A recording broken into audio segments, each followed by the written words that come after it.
Você já sente aquela culpa que sobrevive às suas orações? Você dobra os joelhos. Você chora. Você pede perdão a Deus com o rosto no chão. Você tenta consertar tudo. Mas, 3 dias depois, a culpa volta. Ela caminha pela sua mente como um intruso que tem a chave da sua casa. Ela senta na sua mesa, contamina suas conversas, envenena sua adoração e sussurra enquanto você tenta dormir. A sua verdadeira dúvida hoje não é se Deus perdoa. Você sabe que Ele é bom. A sua dúvida, que rasga o seu peito no escuro, é: para onde vai o pecado depois do perdão?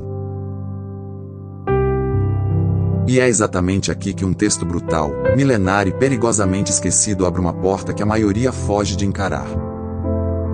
Em Levítico 16 versículos 7 a 10, a lei de Deus exige 2 bodes e 2 sortes. Uma sorte é tirada para o Senhor. A outra sorte, inexplicavelmente, é tirada para Azazel. Preste atenção na tensão disso. Por que um nome? Porque a lei perfeita de Deus não diz simplesmente para o deserto. Porque o Criador do universo legisla um rito sagrado que invoca algo tão denso no coração do culto. Se Azazel é apenas um lugar geográfico, por que personificar? Se é um demônio ou entidade do deserto, como criam os antigos, por que o Deus Santo permite essa menção no dia da expiação? Se é um símbolo, o que esse símbolo está gritando para nós hoje? Hoje, nós rasgamos o véu do sensacionalismo barato. Nós não vamos inventar mitos. Nós vamos mergulhar no texto bíblico nu, direto, com cheiro de sangue, poeira e linho cru. Eu te puxo agora para dentro do dia mais aterrorizante e glorioso de Israel. Você não entra como um turista religioso. Você entra como alguém que precisa desesperadamente que a sua própria mente seja limpa. Porque este rito não termina em um bode perdido nas dunas de areia. Ele rasga os séculos e aponta para o único homem capaz de arrancar a culpa do seu peito e levá-la para onde ela nunca mais te encontre. O ar no acampamento pesa. Ninguém ri. Ninguém corre entre as tendas. O silêncio do lado de fora da tenda do encontro é quase sufocante. Mais de 1 milhão de pessoas prendem a respiração, sabendo que hoje o destino de todos caminha no fio da navalha. O dia da expiação começa.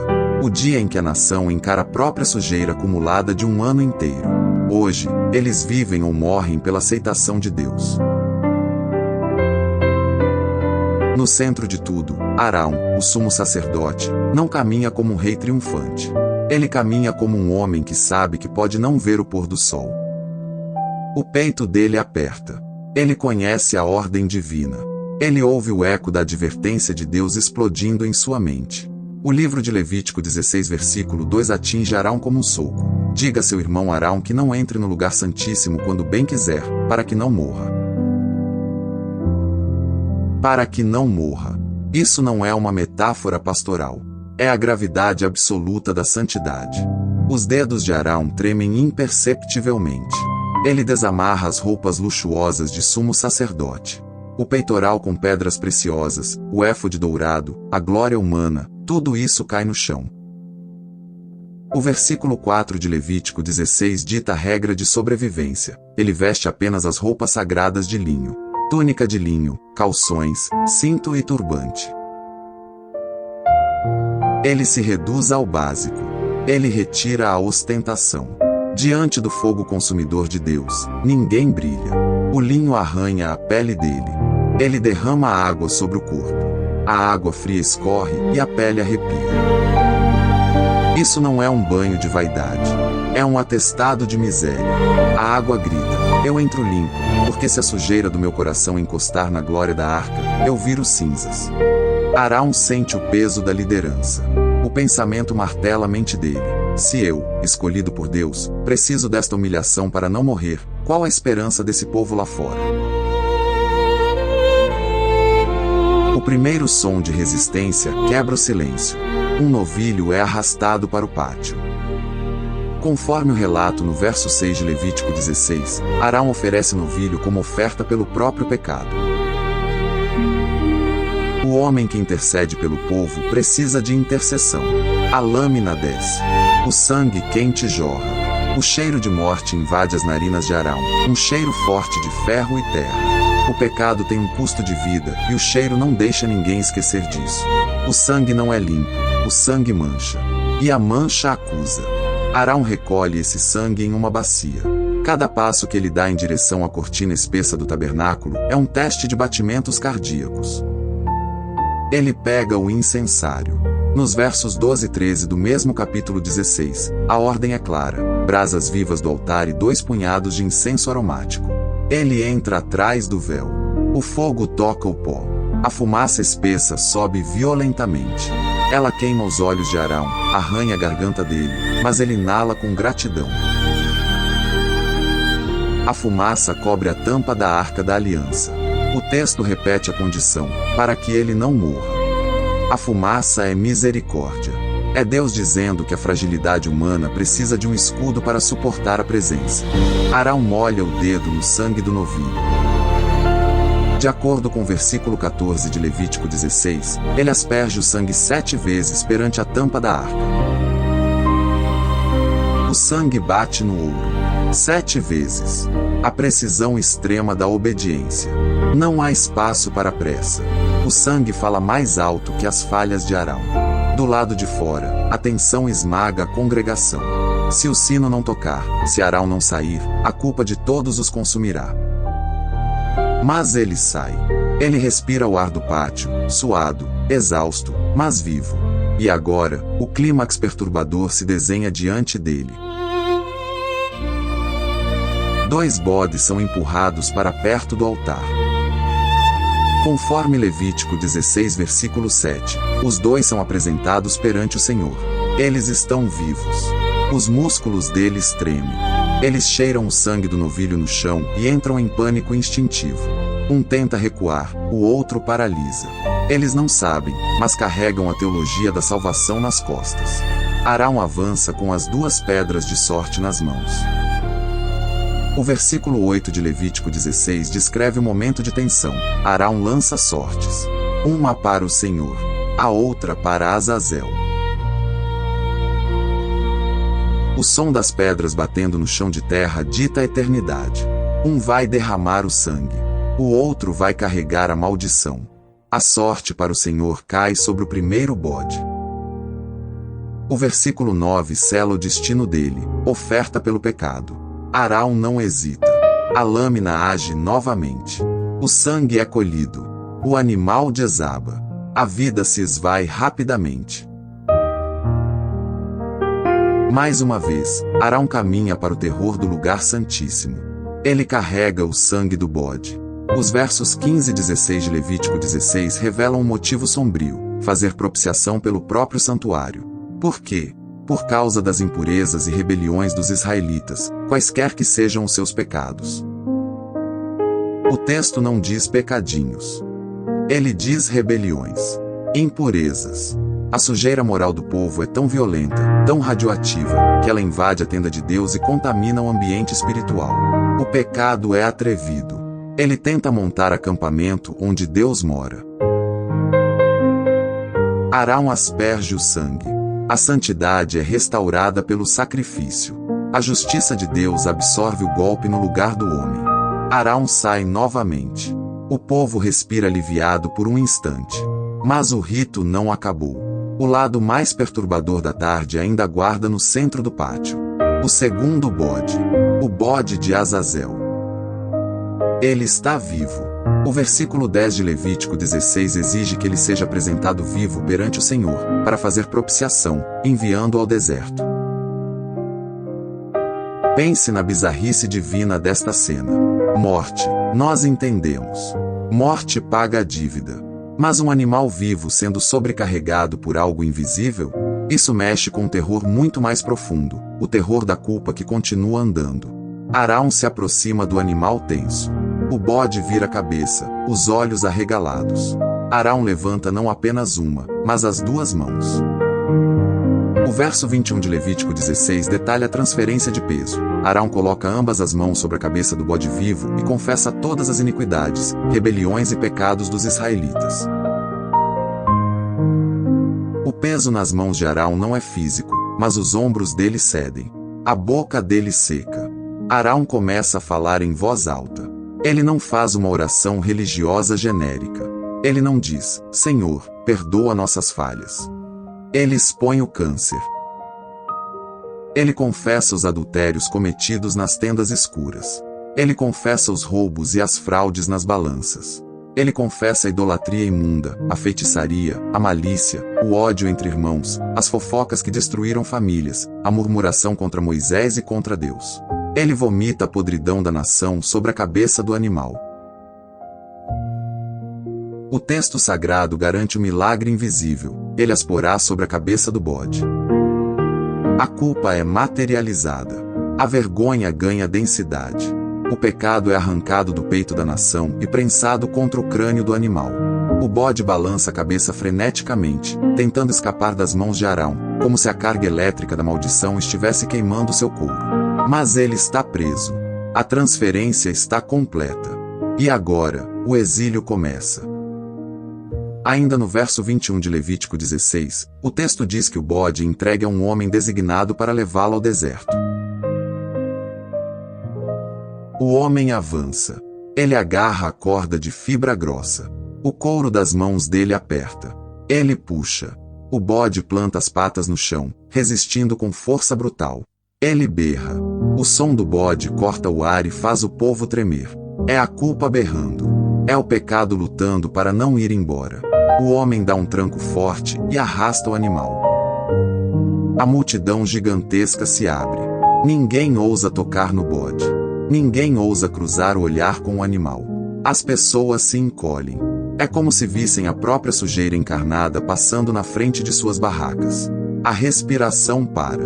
Se alguém encostar ali, herda a maldição. O homem caminha para longe. Fora do acampamento. Rumo ao horizonte árido, onde a areia queima e a água não existe. O versículo 22 de Levítico 16 declara o triunfo da libertação. O bode levará sobre si todas as iniquidades deles para um lugar solitário. Lugar solitário significa o vazio absoluto, onde não há comunidade, onde não há riso, onde não há presença de Deus. O pecado é excomungado. O homem chega ao coração do deserto. Ele solta a corda. O bode corre desorientado pelas pedras cortantes e desaparece na poeira do nada. O homem olha para as próprias mãos vazias. Ele sente a corda queimada na pele. Ele carrega o peso de ter tocado na condenação. Tanto que o versículo 26 obriga esse mensageiro a lavar o próprio corpo e as próprias roupas antes de ousar voltar ao acampamento.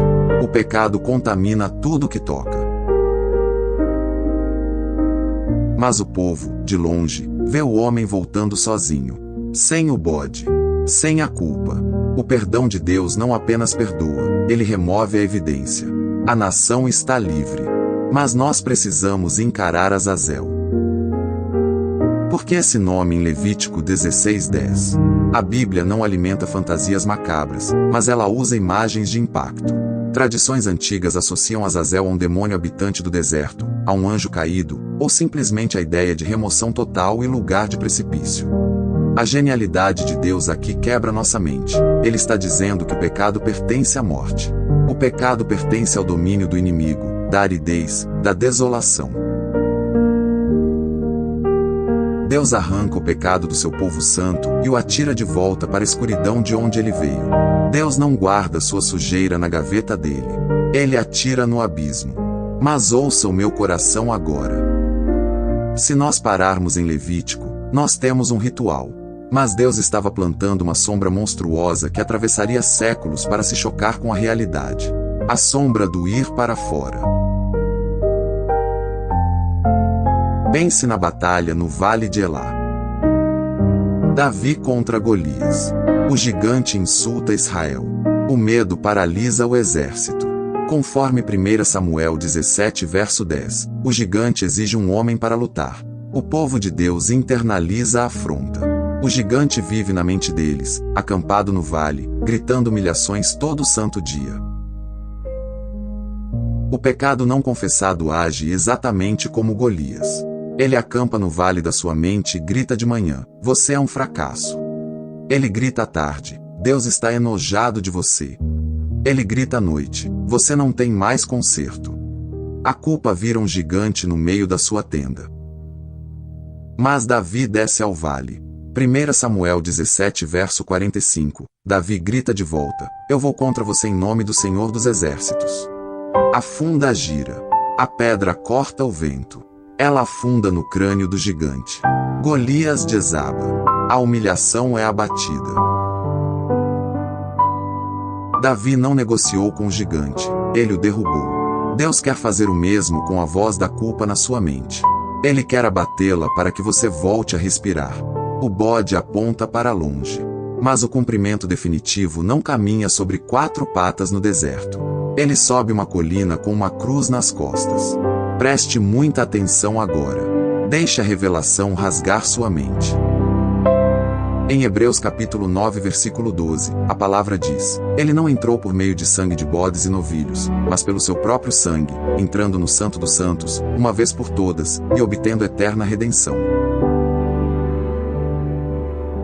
O sangue de novilhos durava 1 ano. O sangue de Jesus rasga o véu para sempre. Não há mais animal sacrificado, porque o Cordeiro de Deus entregou o próprio pescoço.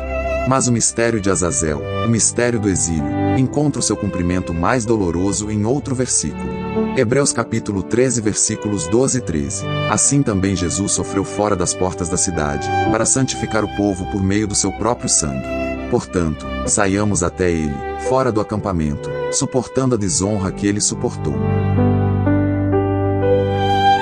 Jesus foi arrastado para fora. Fora do templo. Fora das muralhas de Jerusalém. Fora da aprovação dos homens. O lugar do Gólgota era o deserto moral da humanidade.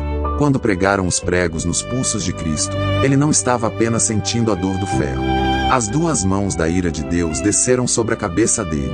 O Pai transferiu para Cristo todas as suas rebeliões secretas, todas as suas idolatrias virtuais, todas as suas mentiras cruéis.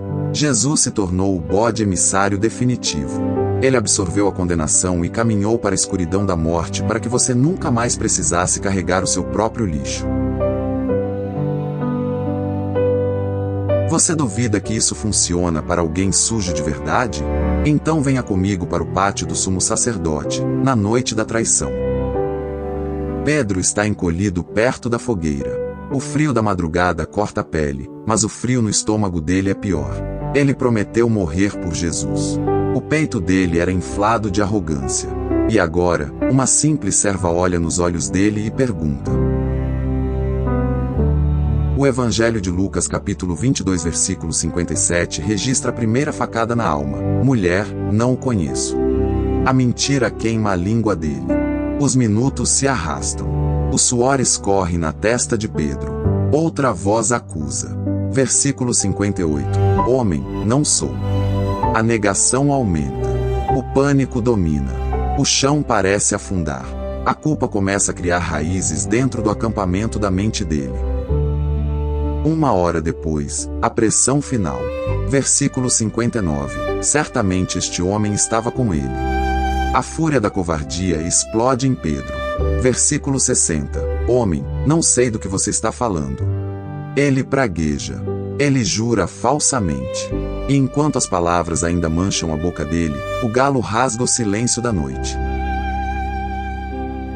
Lucas capítulo 22 versículo 61 é a cena mais devastadora da Escritura. O Senhor volta-se e olha diretamente para Pedro. Os olhos de Jesus encontram os olhos dilatados de Pedro pelo pátio. O olhar não é de ódio. É de dor. É o olhar que diz: eu avisei, Pedro. Você é carne. Pedro sente o coração explodir em pedaços. Versículo 62 diz que ele sai e chora amargamente. Ele vai para fora. A vergonha não tolera a luz. A culpa arrasta o homem para o isolamento. Ele tenta chorar a própria expiação, mas lágrimas salgadas não limpam consciência suja. Pedro precisa de um bode emissário. Ele precisa que alguém tire aquela cena da mente dele. E dias depois, na praia da Galileia, o ressuscitado encontra Pedro. Jesus não esfrega a traição na cara dele. Jesus não humilha na frente dos discípulos. O Evangelho de João capítulo 21 versículo 15 mostra Jesus sondando a alma. Simão, filho de João, você me ama? Pedro responde com a voz fraturada: Senhor, tu sabes que te amo. Jesus repete 3 vezes. João capítulo 21 versículo 17 traz a última martelada do amor. Simão, você me ama? Pedro se entristece, mas confessa: tu sabes todas as coisas. Jesus decreta: pastoreie as minhas ovelhas. O que Jesus fez ali? Ele transferiu a culpa para fora. Ele arrancou a identidade de traidor e devolveu a identidade de apóstolo. Ele removeu o pecado do centro do acampamento e botou a graça no trono. A expiação estava viva. E agora eu olho diretamente para você. Você tem vivido como se o sacrifício de Jesus não fosse suficiente. Você chora, você confessa, mas você mesmo pega a corda de volta e vai buscar o bode no deserto. Você arrasta os seus pecados antigos de volta para o meio do seu acampamento mental. Você revive os erros no banho. Você se acusa enquanto dirige. O diabo não precisa nem te acusar, você faz o trabalho por ele. O texto te liberta hoje. O decreto do dia da expiação brilha no capítulo 16, versículo 30 de Levítico. Nesse dia se fará propiciação por vocês, para purificá-los. Então, perante o Senhor, vocês estarão purificados de todos os seus pecados. Purificados. De todos. Perante o Senhor. Se Deus aceitou o sangue do Cordeiro na cruz, quem é você para recusar o perdão? Pare de visitar a sua culpa. A sua culpa foi deportada. Jesus levou para fora da cidade.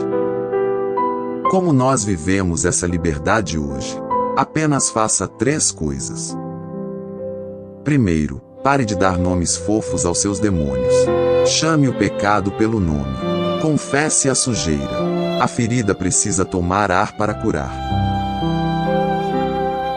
Segundo, agarre-se à promessa de 1 João capítulo 1 versículo 9. Se confessarmos os nossos pecados, Ele é fiel e justo para perdoar os nossos pecados e nos purificar de toda injustiça. Ele não apenas perdoa o histórico, Ele purifica o sistema. Terceiro, viva a ousadia de Romanos capítulo 8 versículo 1. Portanto, agora já não há condenação para os que estão em Cristo Jesus. Nenhuma condenação. 0. A matemática do céu zerou a sua dívida. O recibo rasgou. Golias caiu. O bode sumiu no horizonte e Cristo ressuscitou. A partir de hoje, quando a culpa antiga bater na sua porta, você não vai debater com ela. Você vai apontar para a cruz vazia e dizer: o meu pecado não mora mais aqui. Ele foi levado para fora. Feche os olhos, onde quer que você esteja. Não importa se você está lavando a louça ou deitado na cama. O chão debaixo dos seus pés agora é o pátio do tabernáculo. Vamos colocar as mãos sobre o Cordeiro.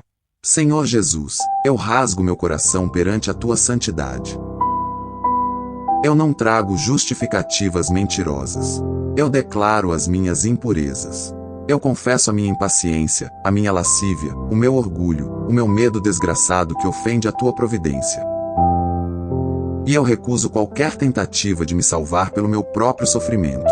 Eu coloco tudo sobre a tua cabeça. Tu carregaste a minha vergonha para fora das portas da cidade. Tu morreste no meu lugar. Pela força da tua palavra, eu recebo a absolvição. Lava a minha consciência cauterizada. Queima a voz da acusação com o fogo do teu espírito. Me levanta deste chão não como um escravo amedrontado, mas como um filho vestido de justiça. Em nome do sangue derramado de Jesus Cristo. Amém. Escute com atenção. A igreja não se resume a 4 paredes de tijolo. Ela acontece onde 2 ou 3 confessam a verdade. O nosso acampamento está montado aqui, nos comentários. Se hoje o peso desabou das suas costas, se Levítico fez o seu coração queimar de gratidão por Jesus, declare nos comentários agora: a minha culpa foi levada para fora. Deixe que os outros irmãos leiam o seu testemunho e ganhem força. E se a luta está amarga, deixe o seu pedido de oração. Nós vamos ler, e nós vamos interceder por você, porque a fé online também é forjada a fogo.